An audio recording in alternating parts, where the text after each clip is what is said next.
Dear student, question number 23 ये एक ऐसा क्वेश्चन है जहां पर एग्जाम में पूछे जाने वाले 2 या 3 नंबर वाले क्वेश्चन जिस तरह से होते हैं वही को बता रहा है।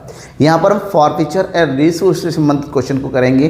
कैपिटल रिजर्व में कितना पैसा ट्रांसफर करते हैं उससे संबंधित क्वेश्चन करेंगे। क्वेश्चन सिंपल है, छोटा है, लेकिन बहुत ही इंपॉर्टेंट, क्योंकि एग्जाम में इस तरह के क्वेश्चन 1 मार्क्स में या 2 मार्क्स में जरूर पूछे जाते हैं। किस तरह का क्वेश्चन है ये वो देखना होगा। जैसे कि यहाँ पर देखिए, एक ही क्वेश्चन के 3 पार्ट है। एक्चुअली में ऐसा ही क्वेश्चन सिंपली क्वेश्चन पूछा जाता है, जहाँ पर क्या है, journalise the following transaction in the books of Bhushan oil limited. जहाँ पर पहला है 200 shares of NDT each issued at a premium of 10 were forfeited for the non-payment of allotment money of 60 per share।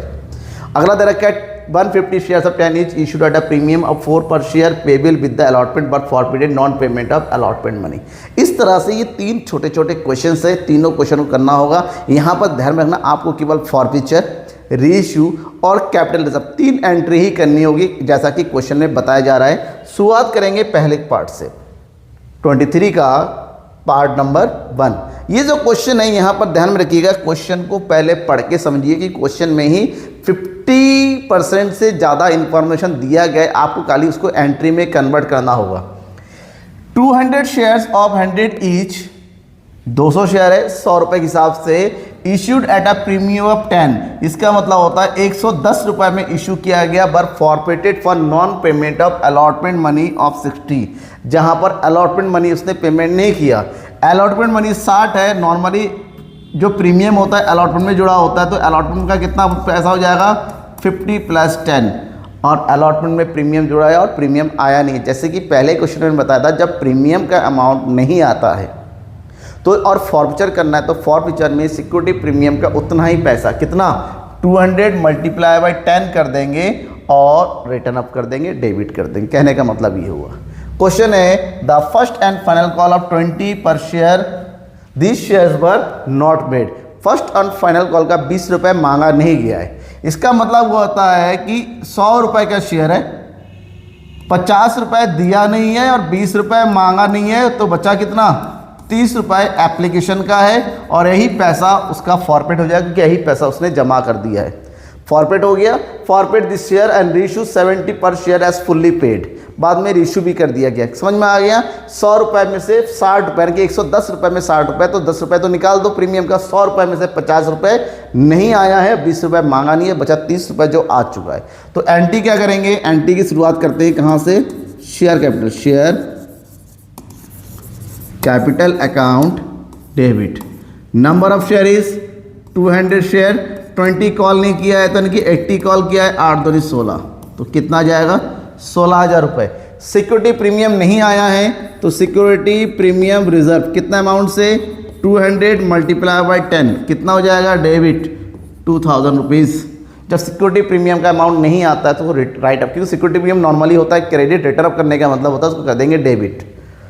2 जो पैसा नहीं आया है, 2 शेयर अलॉटमेंट का पैसा नहीं आया, 2 शेयर अलॉटमेंट अकाउंट कितना पैसा नहीं आया, 200 × 60, 6 दूनी 12,000। 2 जो पैसा आ चुका है उसको ट्रांसफर कर देंगे 2 शेयर फॉरफीचर में, 2 शेयर फॉरफीचर अकाउंट कितना आ जाएगा, 200 × 30, 3 दूनी 6,000। देखिए हो गया पूरा। ये हो गया फॉरफीचर की एंट्री। फॉरफीचर होने के तुरंत बाद इतने शेयरों को, सारे शेयरों को 70 रुपये में क्या कर दिया जा रहा है, यहाँ पर रीइश्यू कर दिया जा रहा है 70 रुपीज़ में, और रीइश्यू की एंट्री होगी, here is bank account debit 70 × कितना शेयर है, 200, तो कितना हो गया, 14,000। ठीक है, राइट। अब 70 रुपीज़ फुल्ली पेड है, इसका मतलब 10 रुपीज़ का पूरा 100 रुपीज़ का रेट लगाया गया है। 30 रुपीज़ का लॉस हुआ, जो लॉस हुआ उसकी भरपाई करेंगे कहाँ से, share forfeiture, share forfeiture account, that is 30 का लॉस है, 200 के हिसाब से डेबिट टू 6000 का हो गया। सारा अमाउंट ट्रांसफ़र कर दो टू शेयर कैपिटल में। कितना हो गया ये, 14 और 6 दैट इज़ 20,000।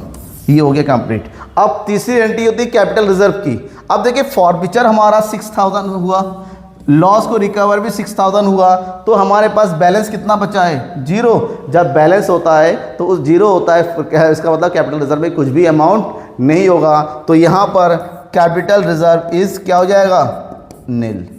कैपिटल रिजर्व में कोई अमाउंट नहीं जाएगा। ये पहला पार्ट कंप्लीट हो गया। पहला पार्ट के होते ही हम आते हैं सेकेंड पार्ट में। सेकेंड पार्ट का क्वेश्चन पहले पार्ट से थोड़ा सा अलग है। क्या अलग है? यहाँ पर 150 shares of 10 each issued at a premium of 4। देखिए यहाँ पर 10 रुपये का शेयर है, 4 रुपये का प्रीमियम है, तो कितना रुपये हो गया? 14 रुपये हो गया। Share payable with allotment for forfeited of non payment of allotment money. यहाँ पर भी अलॉटमेंट का पैसा उसने नहीं दिया। ऑफ 8 पर शेयर इंक्लूडिंग प्रीमियम। 8 रुपये में 4 रुपये प्रीमियम का, उसका मतलब 4 + 4 हो गया। The first and final call of 4 पर शेयर बट नॉट पेड। यहाँ पर भी सेम वही है कि यहाँ पर फर्स्ट एंड फाइनल कॉल का 4 रुपये नहीं आया, तो 4 रुपये ये हुआ जो पेमेंट नहीं किया, 4 रुपये ये नहीं आया, तो 10 में से 4 और 4 8 माइनस कर दो, बचा 2 रुपये। इसका मतलब 2 रुपये ही एप्लीकेशन है जो आ चुका है। बाद में द फॉरफिटेड शेयर पर रीइश्यूड एट 15 पर share fully paid up.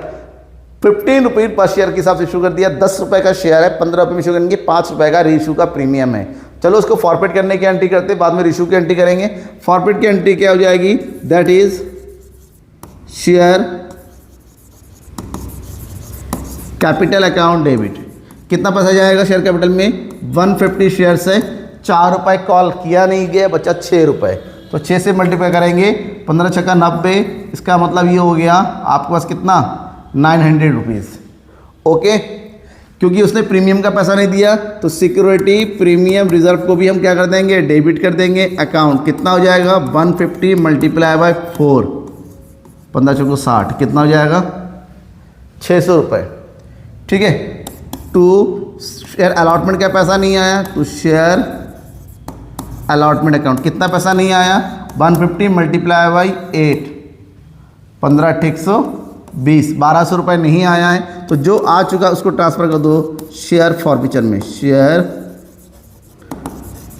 Forfeiture account कितना पैसा आ गया है? 2 रुपये, तो 15 दूनी 30। देखिए 1500 बराबर हो गया।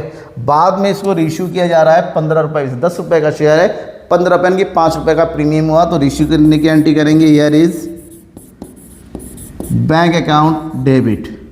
कितने शेयर? पूरे शेयर हो गए 150 शेयर, 15 से मल्टीप्लाई कर देंगे। टू शेयर कैपिटल, ये हो जाएगा 150 मल्टीप्लाई बाई 10, 1500 रुपये, और बचा हुआ है security premium reserve account, that is 150 multiply 15 बचे 75, तो ये हो गया 0, 5, 7, 5, 12, 2250। ठीक है। अब देखिए यहाँ पर रीइश्यू में कोई लॉस नहीं हुआ, लेकिन हमारे फॉरफीचर अकाउंट में कितना रुपये पड़ा हुआ है?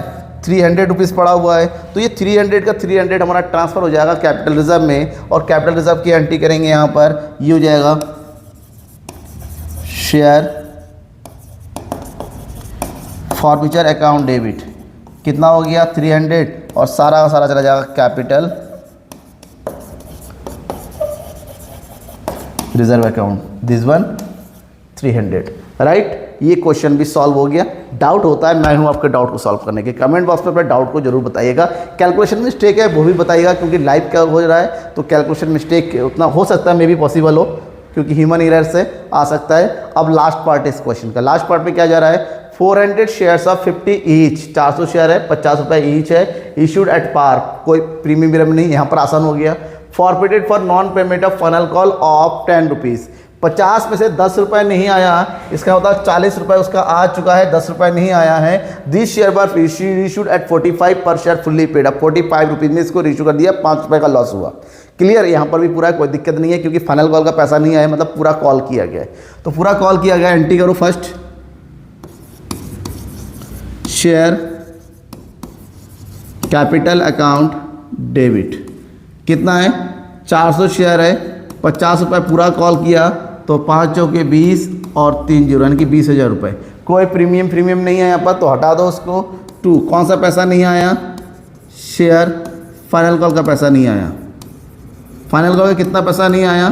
400 मल्टीप्लाई बाई 10 रुपीज़ नहीं आया, यानी कि 4000 रुपीज़ नहीं आया है। और जो बचा हुआ आया हुआ उसको ट्रांसफ़र कर दो शेयर फॉरफीचर अकाउंट में। शेयर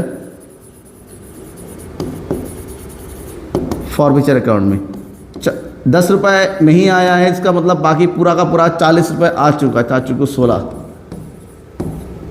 एक बार रीचेक जरूर करना है कि टोटल सही हो रहा है कि नहीं हो रहा। इतना होने के बाद कंपनी ने इसको रिश्यू कर दिया 45 रुपीज़ में, तो रिश्यू एंट्री करेंगे, हियर इज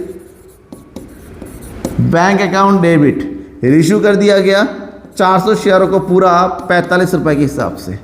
तो 445 के मल्टीप्लाई कर दो, 2 जीरो ये हो गया, 4 पंजे 20, 4 को 16, 17, 18,000 रुपये में 5 रुपये का हुआ लॉस। लॉस को रिकवर करेंगे यहाँ से, तो कैसे करेंगे?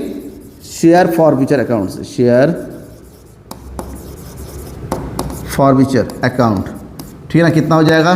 400 मल्टीप्लाई 4 पंजे 20 हो गया, 2 शेयर कैपिटल अकाउंट, तो ये हो गया 20,000 रुपये। कंप्लीट।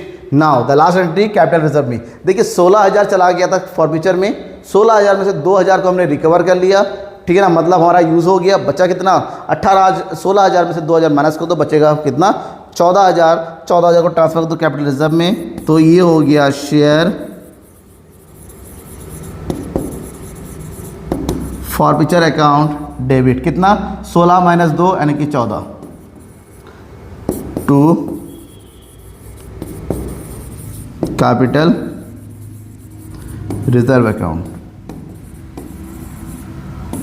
ये हो गया कंप्लीट एंट्री, क्वेश्चन पूरा, ठीक है। इसके बाद इस चैप्टर में बचता है हमारा केवल एक लास्ट क्वेश्चन, वो भी आपको इसके तुरंत जस्ट बाद मिल जाएगा, वो वेट करने की जरूरत नहीं। फिर हम शुरू करेंगे डिवेंचर, इश्यू ऑफ डिवेंचर, जो कि इसी तरह का है, बिल्कुल सिंपल। लेकिन कोई भी डाउट होता है ना आपको कहीं पर भी, तो बेझिझक मुझे बेधड़क आप जो है मैसेज कर सकते हैं कमेंट बॉक्स के थ्रू। और अच्छा लगता है लाइक कीजिए और शेयर भी कर दो अपने दोस्तों के बीच में। सब्सक्राइब नहीं किया भैया, किस देरी है, सब्सक्राइब करो कि एनसीईआरटी का कंप्लीट सोल्यूशन केवल और केवल एक ही चैनल मिलता है। हर कोई DKQL, THN, ये वो तमाम तरीके से बताएगा, लेकिन एक द इकोनॉमिक्स गुरु है जो आपको एनसीईआरटी बुक का 100% सोल्यूशन प्रोवाइड करता है विद इलस्ट्रेशन, राइट। चलिए, थैंक यू एंड बाय।